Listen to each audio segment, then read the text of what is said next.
problem. The budget that I submitted in January, which is required to be a balanced budget, is now about $100 million out of balance for two reasons. One is our revenue estimates have gone down. A committee referred to as the Delaware Economic and Financial Committee is empowered and has been since Pete DuPont was governor and formed the DFAC for the first time, 50 years ago or more. We've been using those estimates to create the budget. The estimates are made by business leaders, academics from the University of Delaware, Delaware State, people in various business sectors across the state. In addition, our state finance people and accountants who collect the money and have the estimates, and we get great help from economics professors at the University of Delaware. So way back in the mid-1970s, the state was in a real problem. I don't see anybody in this room who was around in 1976 or thereabouts, maybe one with the Phillies hat on back there. But when Pete first got in, if you remember, there was a big farmers' bank crisis, and the farmers' bank had a big fiscal problem, and the state had all of its receipts was required to have all its receipts, all its revenue in the farmers' bank, which was virtually insolvent.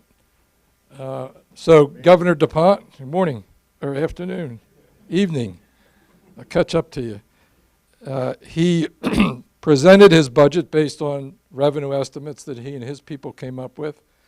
The legislature changed those estimates based on, I guess, the staff recommendations that they had and passed their own budget. The governor vetoed that budget because the revenues weren't right in his mind and the mind of his advisors.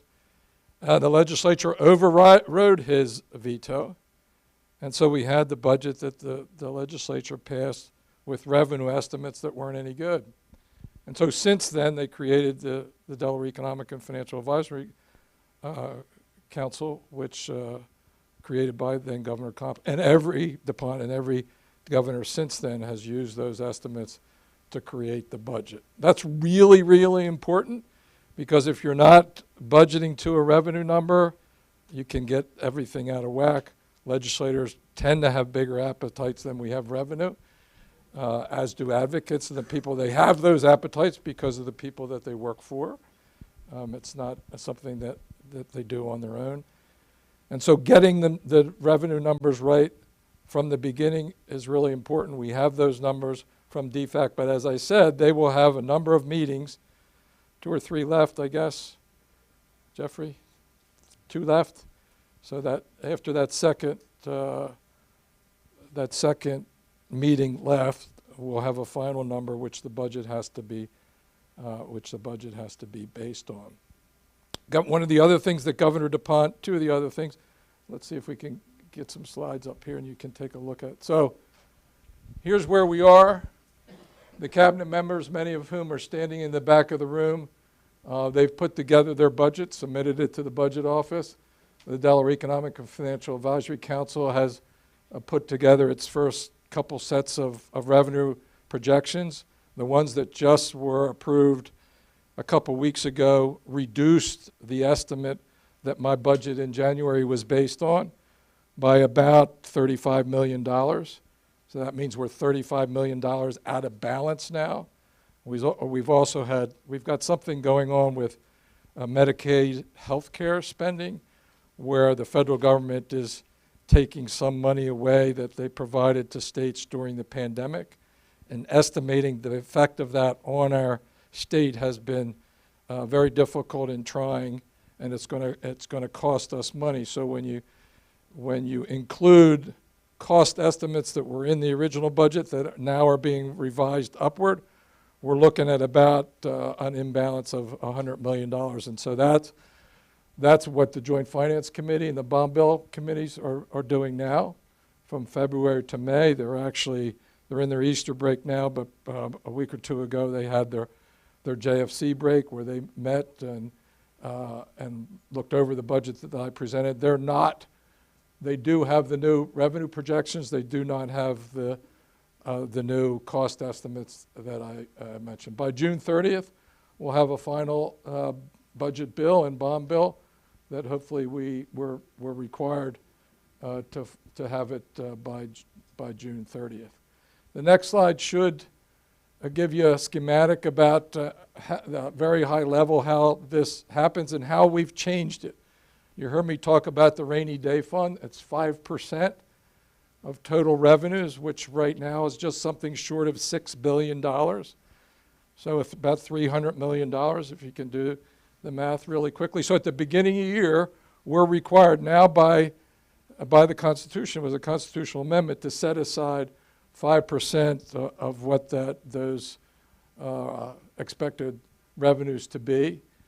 And the legislature can only appropriate, so all the work they're doing with the Joint Finance Committee now, they can only appropriate at 98% of whatever the DFAC number gets to be, right?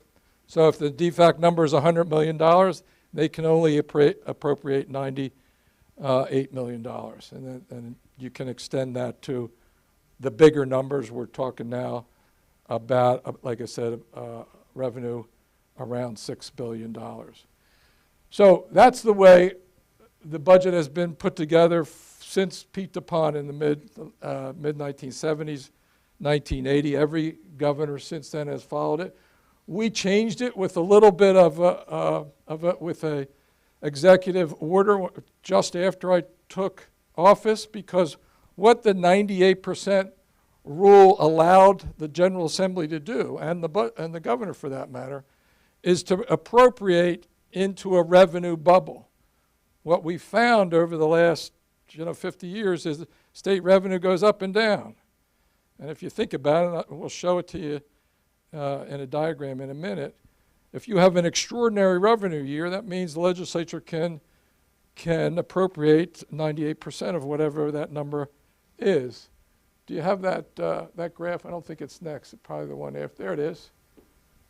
So what you want to do is you want to have your revenue match your budget, right? Then you have a balanced budget. You can see the last 2 years we've had an extraordinary increase in our revenue coming out of the pandemic. Lots of economic activity. Lots of economic activity that created new corporations that pay corporate franchise fees that come into the state coffers. And so you can see this number is 28% revenue growth. Well, under the old rules, prior to my executive order, the legislature could have appropriated into like 98%, somewhere here. Instead, we created a process where the Delaware Economic and Financial Advisory Committee, what I talked about earlier, establishing the revenue estimate, also creates a spending target. So it's population plus inflation. It's a formula that we developed that gives the administration, and, well, the legislature hasn't adopted that yet, but they follow it, gives us a target for what our operating budget can be. So you can see we were under the revenue growth number in FY19. When the pandemic hit, we stayed steady on the operating budget growth. We used some of the surplus from the prior year. That revenue dropped because the economy kind of went into the tank and then accelerated out of the pandemic, and we kept our spending at an even level. What you would see if we carried this out based on the current revenue estimate from DFAC is something that's probably fairly flat across here. And the question is going to be, what happens out here in FY25, 26? And of course, if we knew that, we could make a lot of money, but we don't. So instead, we're cautious. Could you go back to the graph again?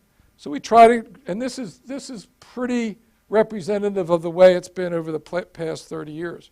When I was the Secretary of Finance for then Governor Tom Carper, we had some extraordinary revenue years.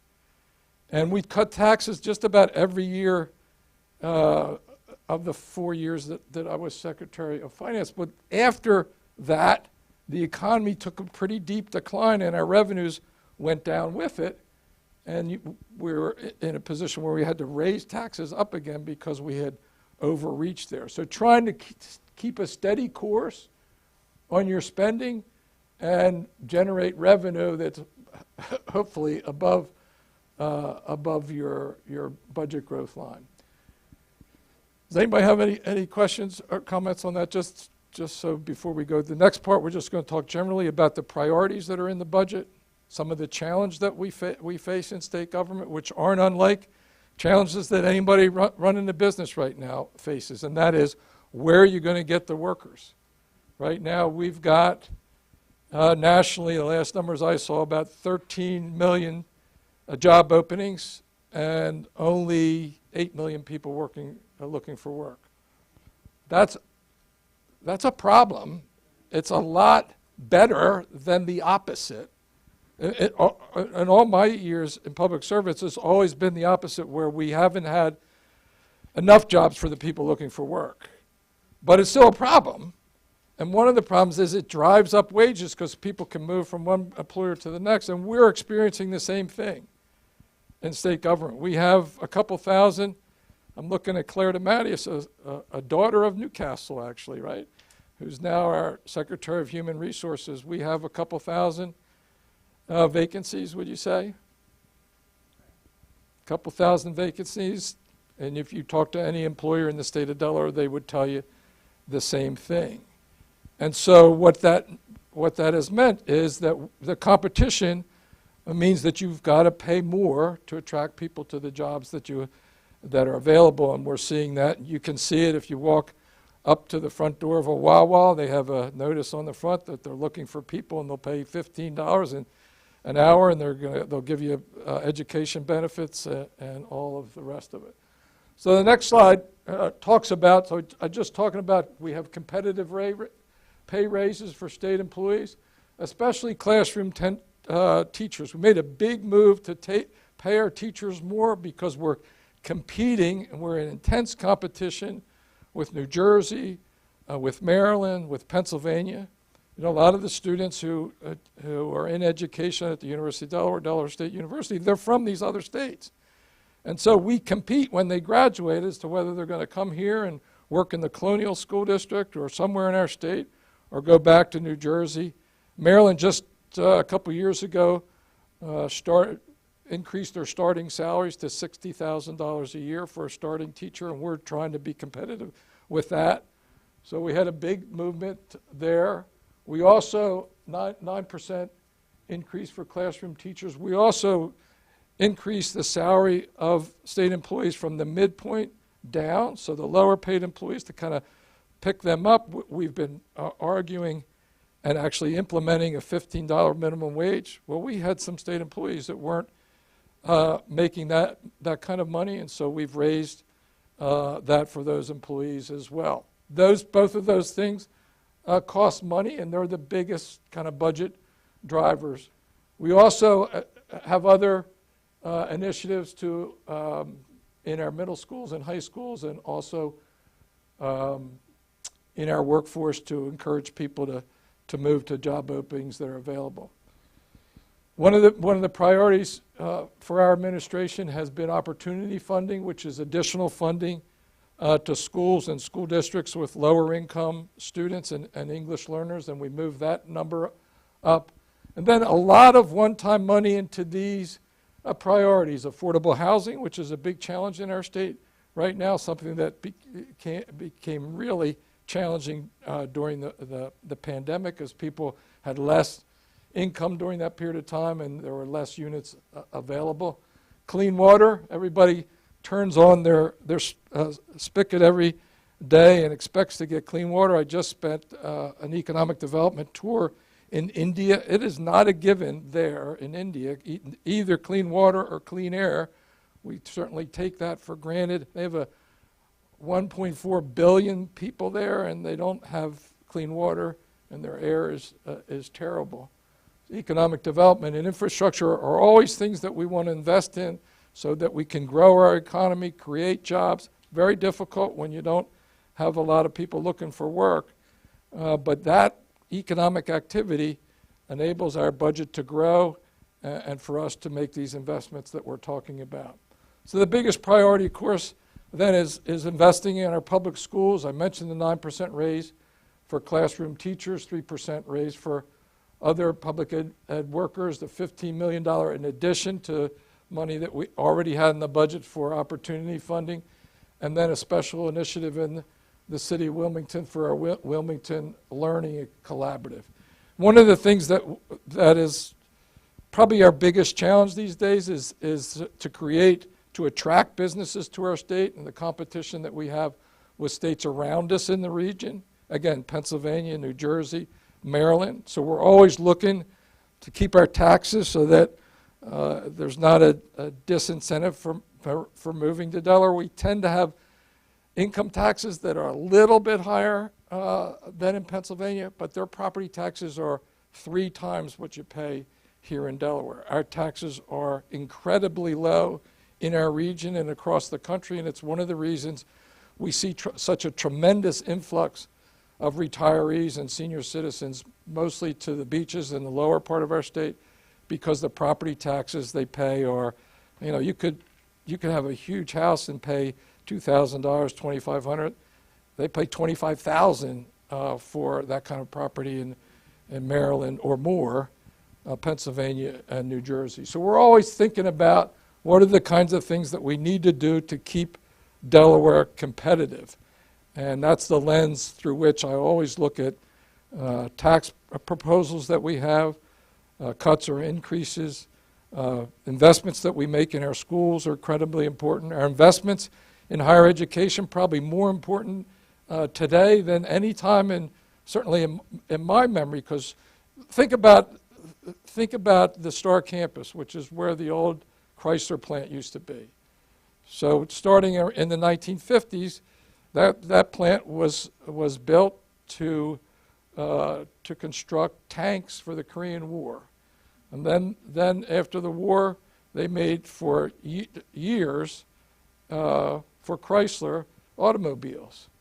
Well, it closed probably 15 years ago. The buildings were taken down, but there are more people working at the Star campus there today than were working there when Chrysler had very different jobs for sure. Those jobs that Chrysler provided were blue-collar jobs, paid a lot, enabled people to support their families with a modest educational background. These are very high-tech level type jobs, both for the University of Delaware and the companies that have set up operations there. And so that's the focus that we have in terms of the type of employment that we're looking for and what our children, the kids that are in school now, what the bar that they have to meet educationally to be able to take those jobs. So investing in state employees, increasing wages, I talked about, and also looking at where state employees work. Buildings are in pretty bad shape, trying to make investments, capital investments now when we have a lot of extra one-time money. When you have the enormous growth in revenue that spikes up, but you know it's going to settle down and not be sustainable in the future, you want to use that extra revenue on one-time expenses because you know it's not sustainable in the future. So investing at our courthouses, I see our Chief Justice in the back of the room, a resident of Newcastle. You can put your hands together for our Chief Justice if you like. We've invested probably close to $200 million or more. No, it's got to be more than that. He's shaking his head. A lot of money in new courthouses in Kent County and Sussex County, which were badly needed. Early childhood education is a really a high priority. The funding that goes in the early childhood education now comes primarily from a program from the federal level that's referred to as purchase of care. And it's an outgrowth of welfare reform in the early 1990s when Bill Clinton was president, where they changed the system that provided an endless supply of direct payments to what they call temporary assistance for needy family, but it also enables those folks who are forced to go back to work after a period of time to spend money for their children in daycare. So that workforce support program is something that we're now trying to refocus a little bit on early learning for our youngest children in our state. We know the science today tells us that the earlier you get to these children, the better off you have in helping them form their brains as they need to be successful in life. So we've worked on expanding the programs we have for purchase of care in our early childhood assistance program. We're in the process of working with members of the General Assembly to rethink the way we fund early education in our state. It's really a top priority. The system that we currently have, in my view, doesn't work effectively, and we need to do a better job so that we can maximize these investments. So the next slide should talk about our commitments to our waterways and shorelines. One of the questions that may come up may be about our proposals around electric vehicles and reducing carbon emissions into the atmosphere, which is a priority for us. On the other side, we know that we have to invest in coastal resiliency because global warming is creating sea rise, which is Delaware being the lowest lying state, can have a real impact, negative impact on our state. Those of you who live in Newcastle can relate to that, I think, because you're at a pretty low sea level here. So we have significant investments in shoreline resiliency and open space and clean water. We are receiving, and I'll show you those numbers in a minute, significant resources from the federal government through the American Rescue Plan, lots of investments in water and wastewater infrastructure, capital infrastructure like our bridges and highways. Our Secretary of Transportation is in the back. Here, these are some of the investments we're making in our economic development program, a strategic fund. Those are our incentives that we use to try to attract businesses to our state. We've actually had considerable success there. We were able to attract a biopharmaceutical manufacturing plant to just outside of Middletown, which is about $500 million of investment and about 500 new employees there, with the expectation that they'll grow by another 500. We have $10 million in the budget to provide to make a particular employment center site ready to go. That's usually spent on road infrastructure for a site.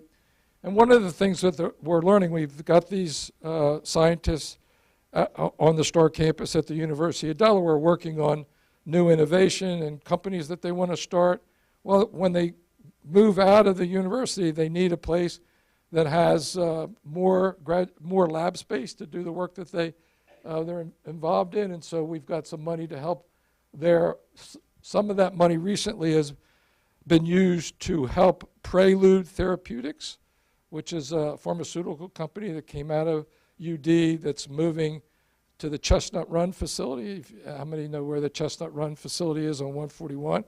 So that used to be exclusively a DuPont facility, but now it's a multi-tenant facility, including where Prelude Therapeutics is going to move their new offices to and expand their employment there. And of course, the transportation side as well. I mentioned before housing being such a huge priority. This $100 million, most of that, or a significant portion of that, is money coming from the federal government, from the American Rescue Plan Act funding, and we're using it for these programs that in different ways address the affordable housing challenge that we have in our state. So these are the biggest numbers that we've ever had in affordable housing in Delaware. So here's a few things about this surrounding area. There's a big $6 million grant to work on Route 9.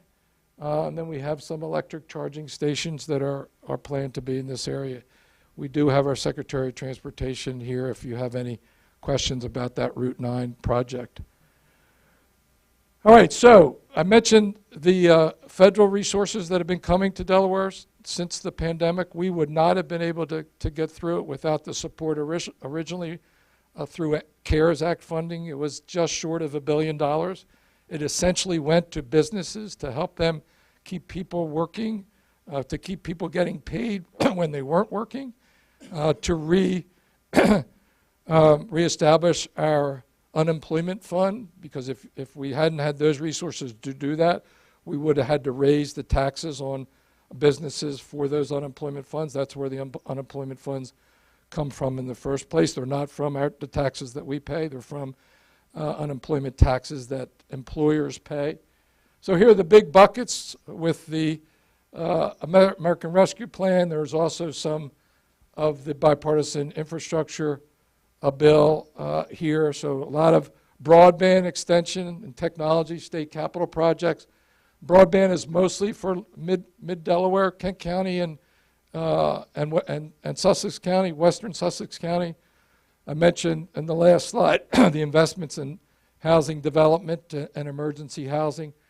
We supported the hospitals and healthcare in a significant way during the pandemic. Probably around $50 million or so went to shore up the hospitals, because obviously if people, if they had their elective surgeries shut down, they weren't making that money from those procedures, and so we had to support those there. We have, we're set aside in the ARPA funding about $112 million for capital projects for nonprofits. Our request has been in for quite some time. This $72 million is still pending, and the rest of that money to take you up to $112 million was for libraries, and those monies have already moved. I'm seeing Claire shake her head. She was spearheading that at that time.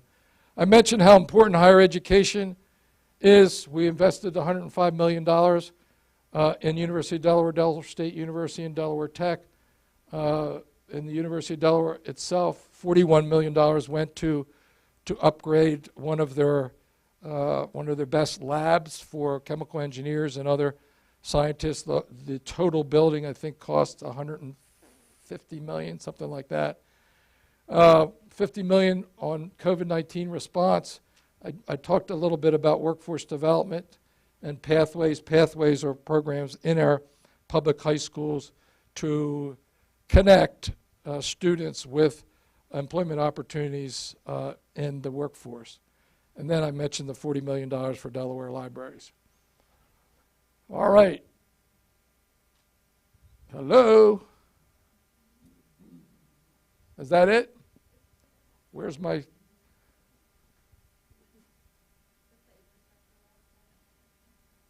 Oh, okay. You did switch it on me. Just looked alike. So I mentioned the bipartisan infrastructure bill. Here are the big numbers there. Roads and bridges, $500 million. Those programs were essentially existing programs that we had that were just plussed up. Is that right? Secretary Majeski's shaking her hand. So there's going to be a lot of construction going on out there. A lot of people, putting a lot of people to work, which is a good thing, provided that folks can find those workers given the shortage there. Again, significant resources in drinking water and wastewater facilities, ports and waterways, climate resilience, clean energy and electric vehicle infrastructure, public transit, and highway safety.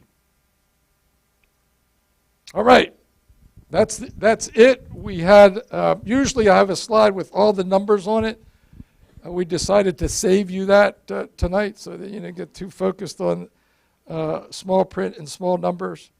But I'd be happy to answer any questions. As I said, I have a number of members of my cabinet here that might be able to address questions that are not specific to the budget. Yes, ma'am. Yeah, I know with Jack Markell there was a lot of money set aside for... Yeah, hi. I know with the previous governor there was a lot of money set aside for bikeways. I'm interested in where that might fall in the categories in your infrastructure? Yeah, they're and- mostly embedded in the transportation projects. In fact, I saw one just today where they were doing a big $250 million plus project at 896 and I-95. And there's a bikeway walkway that would go from the UD side of that big interchange all the way through to the other side on your way to Glasgow, et cetera. Right now, you can't get there from here. So that's a good example. There are a number of specific trails that people are advocating for. Our friends in the General Assembly, one is one that connects the Jack Markell Trail to Newport. It's a big one focus. There is a big, I don't know if you add anything to that, Secretary Majeski, on the bikeways and Yeah, the do you know walkways? how much money is set aside for that?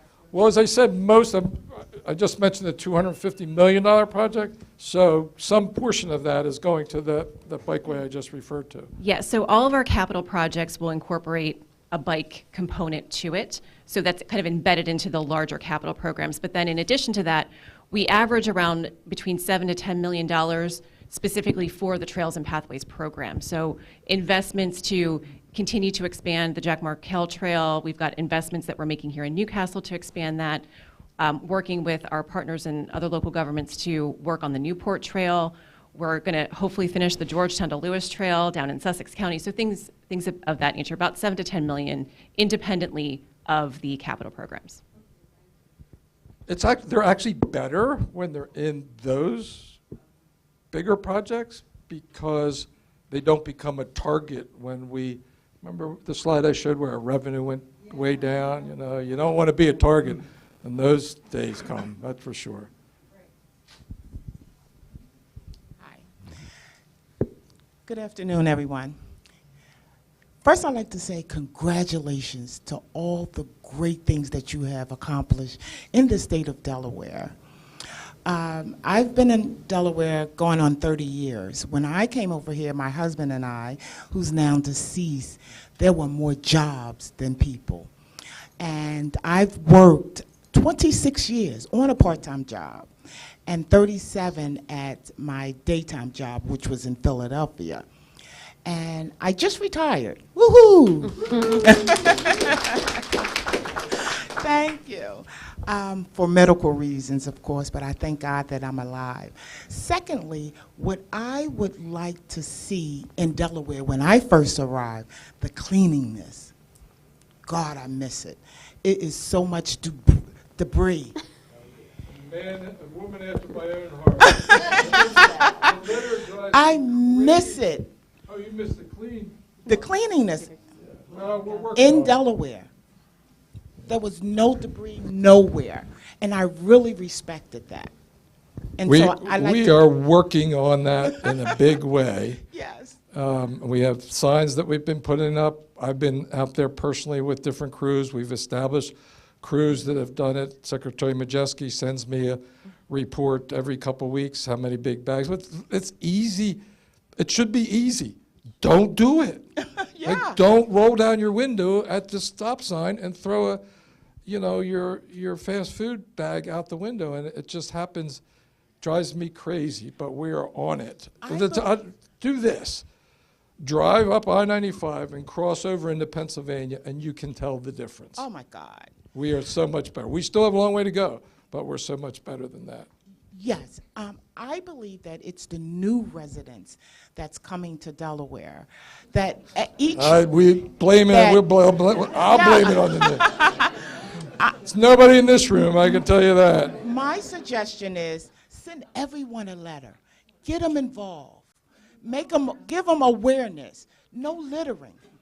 The state won't tolerate it. I agree 100%. Among new employment, because it's needed. And also the homeless, and I friends on no one, because everyone needs help. I want to also congratulate you on the COVID. I don't know what I would have done without you. Because of my medical conditions, which led me to be out on sick benefits, your department truly stepped in and helped out. That COVID was a dangerous mystical something in the air. And if you did not have the funds to work, to continue to work, you would be out in the street. Well, I'll tell you this. We're lucky that we live in Delaware. Your because operation was one of the beautiful. reasons that we were able to do things well, in my opinion, was because we were able to get every sector, restaurants, bars, construction, chambers of commerce, the small towns and cities, you name it, the judiciary, on a phone call to explain what we were doing, to ask them to do what they needed to do. And it was just a lot easier. I can't imagine what it was like in some of my colleagues. And I stayed in pretty close connection with Governor Murphy in New Jersey, Governor Wolf in Pennsylvania, and Governor Hogan. We had to try to coordinate, particularly here, because we had so many cross-boundary type things that were going on. I think there was a right there. Governor Carney, welcome back to Newcastle. It's good to be here. My name is Dennis Young, and I'm a retired physician living in Newcastle.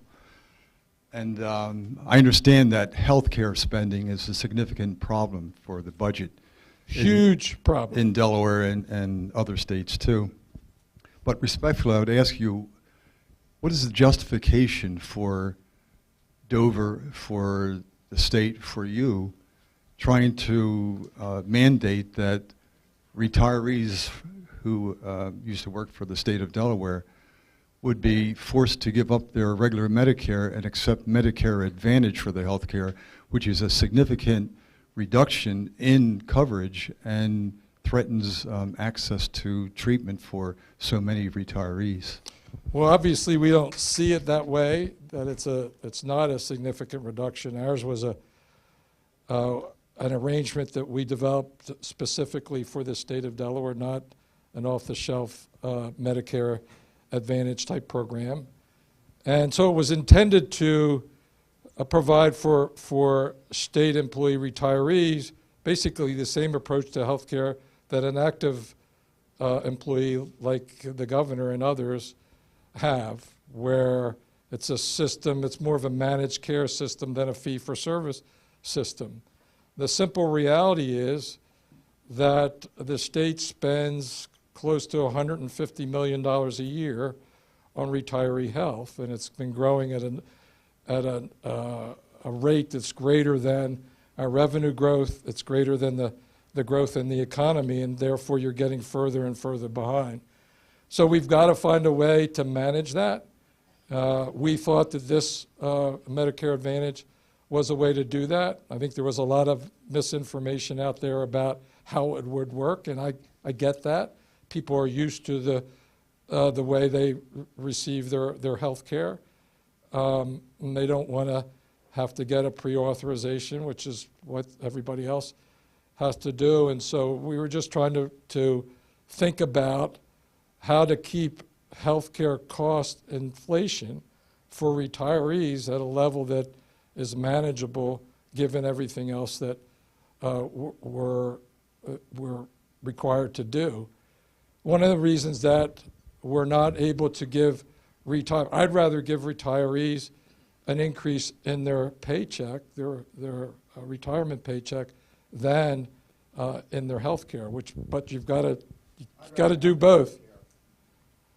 Yeah, I know you do. You and I have talked about it, and I know your feelings about it. And you know, it's something that we can disagree on. What we need to agree on is that there's a problem and a challenge, and that healthcare at whatever level is not free, and it's going up at a rate greater than the growth of our economy, which means increasingly it's going to be more difficult for taxpayers in this case, or business people. But can we agree that it's immoral to restrict patients' access to care? That we're not doing that. We would never propose to do that. Managed care is...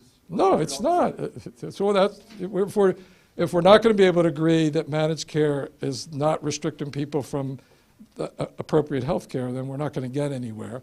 Managed care is what every state employee, essentially, not every, but just about every state employee has. That's the fact. That's just the simple fact. What's that? Yes, good evening, one and all. And we did talk at the beginning before you got up to speak, Governor. And I did meet you, as I told you, at the Darley House when you dedicated. My hometown. Yeah, the new train station when you dedicated that. I originally was going to ask about the EV as we started to discuss before, but there's been so much moss growing from rolling from the questions that have already been asked. And like I said, I moved from New Jersey about 4.5 years ago. I was a paramedic for 36 years in the Atlantic Cape May County and Camden venue. Pretty rough neighborhoods, okay. I'm also still a board certified and licensed, only in Delaware now, but I was licensed in New Jersey as a physician assistant, so I could respect the physician there. I'm going to start with one of the questions, trash. Oh my God. My wife and I are picking up trash along Darley Road, and we're right behind the Ascension Church, and oh my gosh, we have trash and needles and baggies. Okay, we'll get to that. The second thing was retirees. Yes, I am a senior. Rah, I get my Tuesday deduction at Goodwill when I go to shop. But the bottom line is, our council person there, when I brought it up, the factor that, and I'm an RD7, and I love Larry. Larry's a great guy. We get along very, very well. Mr. Lambert is wonderful. He has picked up a lot of slack up there that goes undone. I was told when I asked about the senior tax break for schools, which I believe you get $200 off on your taxes. I think it's 4. Well, if it's 4, then it's even better than what I'm going to say. I was told by the councilman, well, you moved from New Jersey and you're paying less taxes than you did in New Jersey, except that. I'm sorry, from a politician, that is not a good answer, and that's why I ran against him in 2020. Going to do it again, but nevertheless. Do you have a question behind all Well, that? yeah, going with the physician, I'm going to go to the drug problem. In New Jersey, they did go through a pilot program that was established by a physician, a director of emergency medicine at Cooper, where paramedics, when they come to a scene, and if it's an overdose, they will give Narcan, obviously. But also in New Jersey, they will initiate a Suboxone on the approval of the patient and also the entrance into an addiction program. I have talked to Newcastle County paramedic supervisor and others who said they would be very interested in this, but the state wouldn't go for it. I think it's a good stepping stone down. I'm wondering if you've heard of that program. No, I have not. I know we have a problem with overdoses. The rate of overdose is much higher than many states in the country. We've got a group that's been working on it. I know your representative and senators are working on it. I think we need better systems to deal with some of the root problems and challenges there. And as I said, there's a group that the Lieutenant Governor chairs that's been working on a number of these ideas. I don't think we've turned the corner yet, unfortunately, but it's a sad reality. I think it's a good thing, if somebody's overdosed, it's a good point in time to say, this might be a great time to change your life. And God only knows I've given enough Narcan in my lifetime, 36 years, to float a boat. But that's what we hope, and we're trying to, at those touch points, when somebody whose life is saved by a Narcan hit, then that's an let's opportunity. move them along. That's an Let's opportunity. move But forward. that they usually just get up and leave. I know. I've had repeat customers when I was paramedicing. I know that. Do you have one more question? Because we got other folks I'm here. going to go with that. What I was going to start with You and I can talk afterwards. Yeah, we will do that. Okay. I do thank you much, and I appreciate everybody's time. Thank you. Yes, please. Yes, good afternoon or evening, everyone. I want to first thank you for having this forum, and I'm really excited to hear that it's on economics. Before I share my questions, I did have a question for clarification. I think I heard you reference that there was going to be a new pharmaceutical company in Middletown. Yes. Okay. Pharmaceutical manufacturing company. They make the ingredients for other companies that put the final product together. What final products do we know? I don't know off the top of my head, but there's a whole range of different things. Okay. So I'd like to speak as a patient. I've heard the, the medical professionals speak. I'd like to speak to you as a patient. And I want to thank you for the medical cannabis, your support with medical cannabis, because I am a patient of that. Unwillingly, I had to become one after a car accident a decade ago, where my physicians and everyone that we are historically taught to listen to prescribed opioids, pain medicine, and everything else that wound up being a cumulative downturn in my health care. Because of what I was told, I was then diagnosed with high blood pressure, diabetes, and several other systemic things that are a direct result of the pharmacies and the drugs, and that is a problem that we need to fix in our country, let alone in Delaware. So we have a proposal for medical, not just medical, but also regulation and cannabis legislation.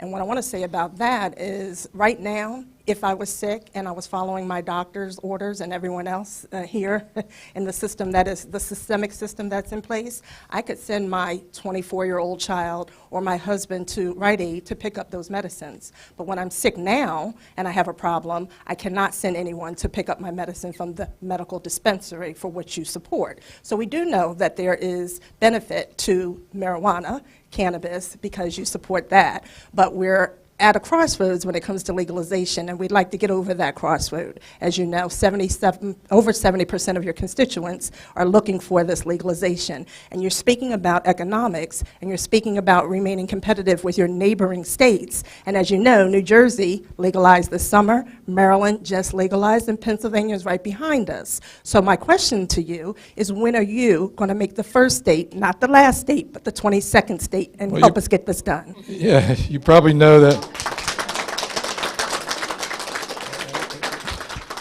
I can tell that there are a number of people who support that in the room, by the way. You know, I'm sure, that I don't support it, and that and the last time they were sent to my desk, or at least one of them, I vetoed it because I just don't think it's good mostly for young people, and I don't think it's good for our competitiveness.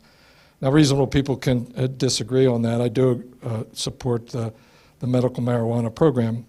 You also probably know that I have the bill on my desk right now as we speak. I'm not going to make any news tonight, but I listen to all my constituents. I'm not sure I would buy those numbers, but that's not really, I don't make my decisions based on poll numbers, but there are a lot of people. Look, one at a time, one at a time. And by the way, we've had marijuana town hall meetings. The pro-marijuana people interrupted our town hall meeting so badly, like 3 years ago, that we had meetings just about marijuana legalization. So that was the whole. It'll calm down if I sign it. Yeah. That's a good argument for it, I must tell you. I understand. Let me just say this. I appreciate your point of view on it, and a lot of people do disagree with me on it. And I'm not suggesting that I believe that I'm right, but I'm not suggesting that I have the only opinion on it. I think if we do, and ultimately I think the reality is we'll have some enterprise here. When is the question. And I think we just work with all states to do it right. We don't know about impaired driving. We don't have a test like you do with alcohol. There are lots of different issues. We're not sure. It wouldn't be allowed for children, but children would get their hands on it, and it's like alcohol. We need another alcohol thing. Go ahead. One more thing about your economics with that, because the state auditor, you said that you have a deficit of about $100 million or so, right? We could close that gap. We could certainly close that gap based upon the numbers and the taxation and legalization with cannabis. I believe it's over $70 million that it would inject into our state. Well, we've been trying to reduce our cigarette tax by raising it so that less people would smoke. So I'm not really a fan of so-called sin taxes. Yes, ma'am. My name is Christina Lynn. I'm from Delaware City. Initially, I did come to talk about that particular green issue, but I'm not going to. Thank you. Except for to say one thing, and then I do have, I wrote notes, so I have on what you have already presented. So I do want to say that I have a great nephew in Colorado who suffers from NF and a severe seizure disorder. And he is on a marijuana therapy, and it is helpful.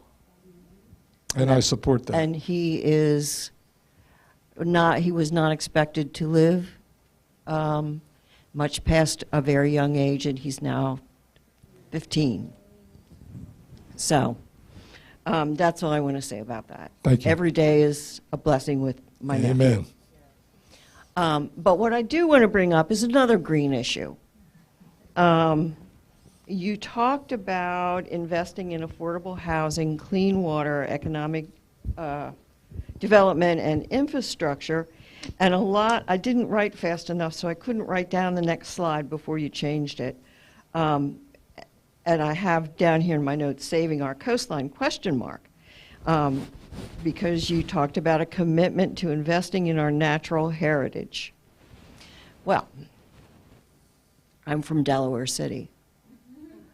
And granted, the refinery's there, it's been there for 70 years. There's nothing that's going to change that.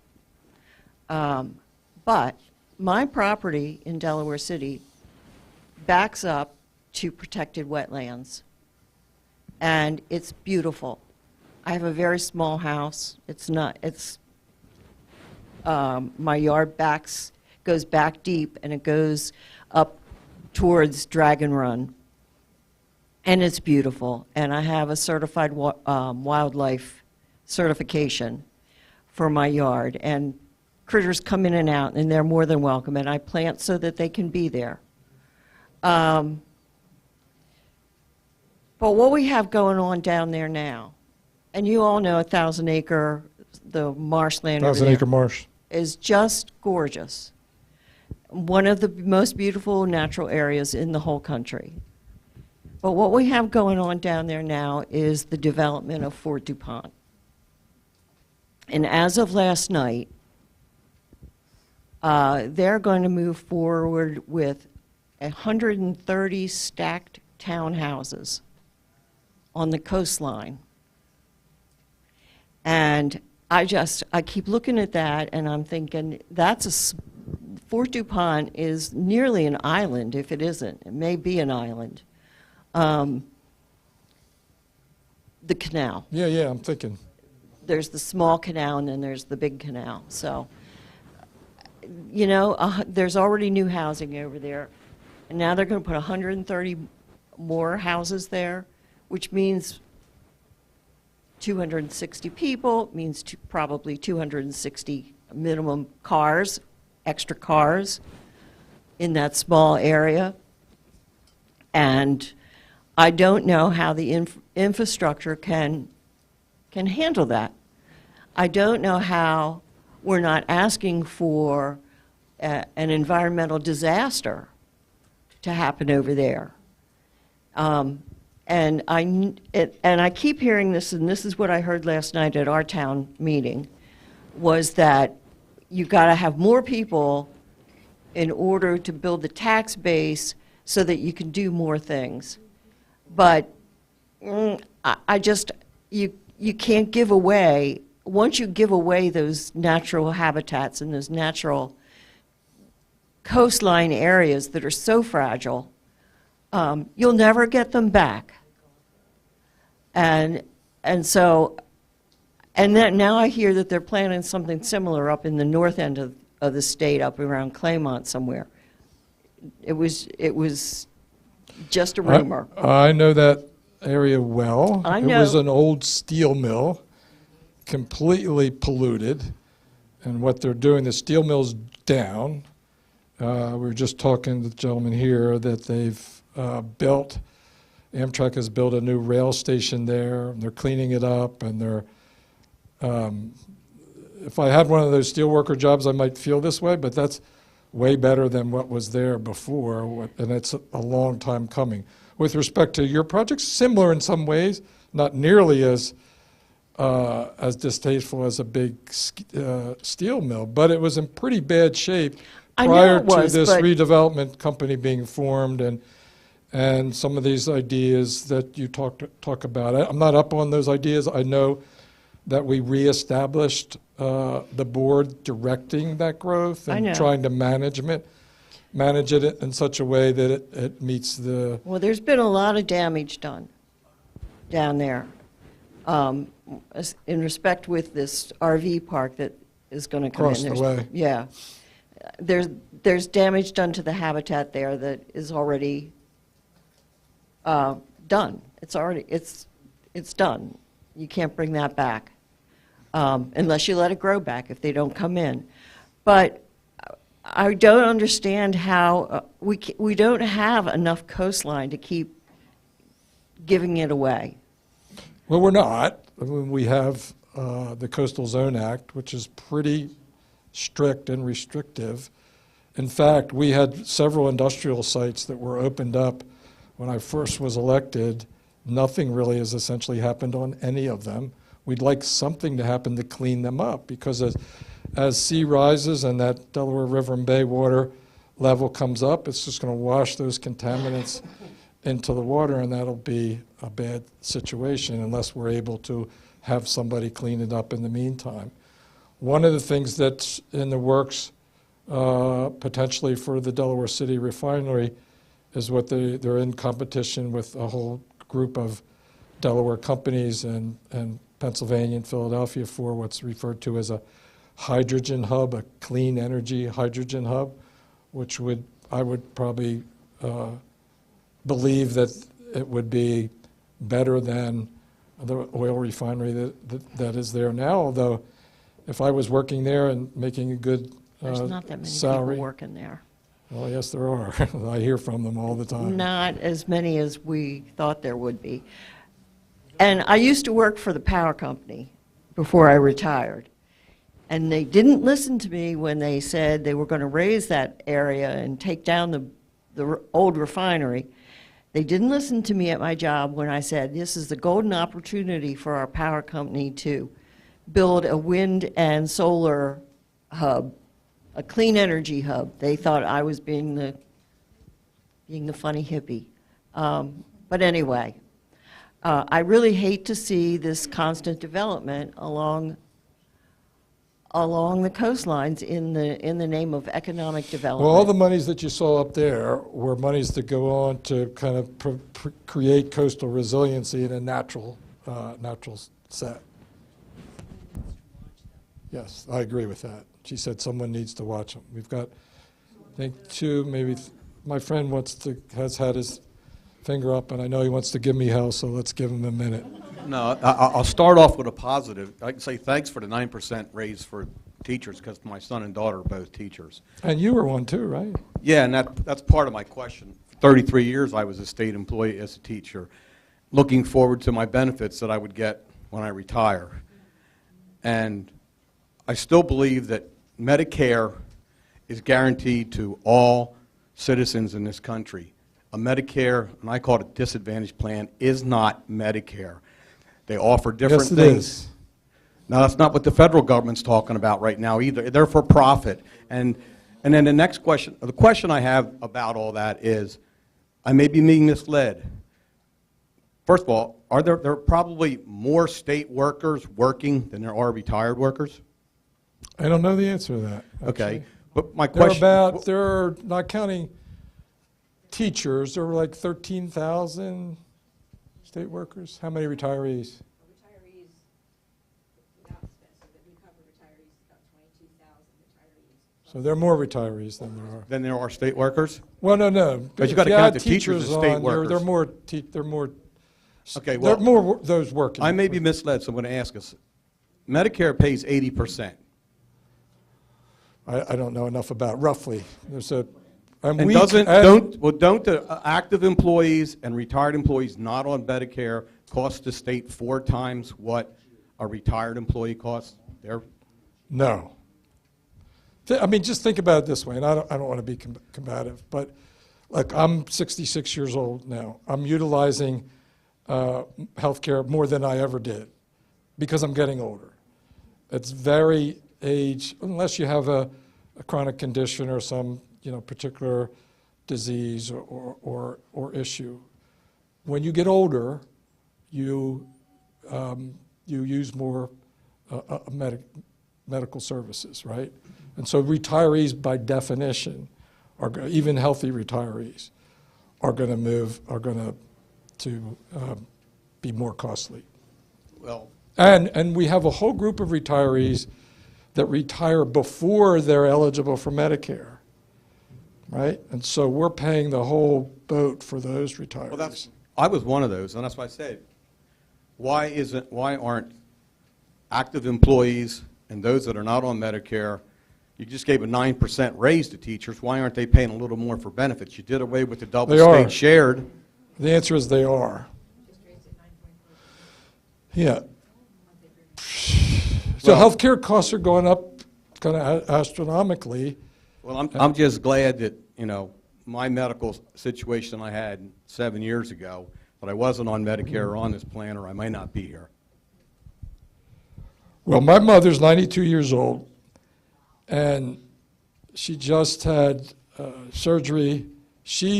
My father was a teacher, as you may know, and educator, and so she is a retiree on Medicare and the Medigap, essentially. So the taxpayers cover that gap that you identified. And the question really is, what's the most efficient way to provide quality health care in a way that minimizes the size of that gap? And we can argue, I spent 6 unproductive years in the US Congress, and we argued about this all the time. And the reality is, the Congress is just not able to wrap their arms around the politics to get something meaningful done. And Medicare's insolvency is now, I don't know, somewhere in the end of this decade or early next decade. Interestingly, it was extended, sadly, it was extended because of those who passed away during the pandemic. A higher number of people pass away, they're not going to be on Medicare, so the actuaries extended the life. Look, we all need we're not here to punish anybody, to take anything away. We're trying to provide you with the best retiree health that anybody has, and you have it, in a way that is economically efficient. You just said you don't want to take away those of us that are already on Medicare. See it that way. Yeah, no, I get it. When we're trying to say that, no, there's a misconception about how it's going to be delivered. I get it that it makes you feel uncomfortable because you're going to have to do something differently, and maybe this particular physician is not in the group that you can see. I get all that, and that's why we had a specific program that was put together just for Delaware to address just those questions. So, okay, 2 more. I think I'm going to get to you. You're going to have the last word. But she's from New Jersey. I'm not. She's been bugging Jim all night. She's from New Jersey. I'm kidding. You can have your next question. I am from New Jersey. Thank you, Governor.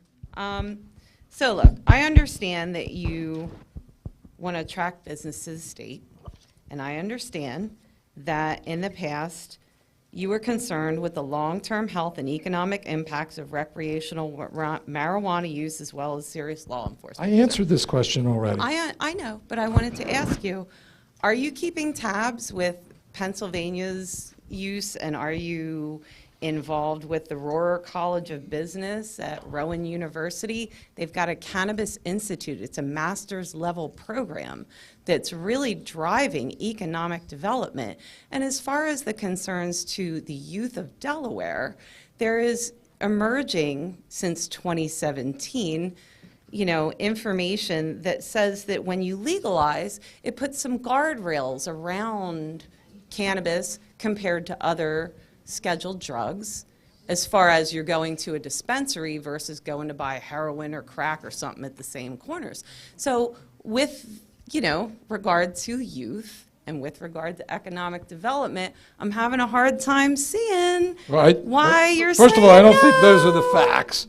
I addressed this issue already. I'm Well, happy to talk to you but offline. all We've of got other people who have- the House and the legislature of Pennsylvania have decided, and you keep vetoing it. So with respect to that, Governor, I'm not sure why I you're hear still you. doing this. Like I said, I answered that question a half hour ago. Thank you, Governor Carney. So there's a lot of discussion about health care, specifically the high cost of it. And over the past 3 years, there have been some opportunities to save a lot of money keeping people well during the pandemic and also treating early.